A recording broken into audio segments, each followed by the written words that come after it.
thamani hii ambayo iko hapa mezani. Tukipata suku yetu Zanzibar hiyo, kiembe samaki round about hiyo. Kama Ulaya vile, huwezi kuamini hapa. Mall, kila kitu kitakuweko hapa. Kwa kweli tunashangaa hivi vitu si vya kawaida. Dr. Mwinyi huyo. Tuna enjoy kwa kweli. Welcome to Zanzibar. Kiembe samaki hiyo suku namna hiyo. Raha tupu bwana. Tutaenjoy.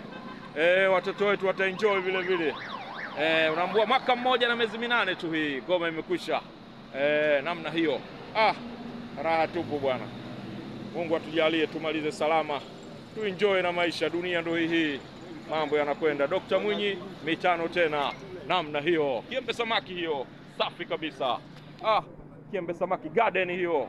Namna hiyo, ramani yake ndio hiyo. Watu walikuwa kiuliza kitafanywa nini, mabati wakishangaa. Sasa ukweli wake ndio huo. Tunafurahi kiembe samaki oye. Tutaenjoy, tunapita juu kwa juu, huwezi kuamini hapa. Supermarket za nguvu, kila kitu kitakuweko hapa. Tutaenjoy kabisa. Mungu atujalie tumalize salama, tuone raha. Namna hiyo safi kabisa.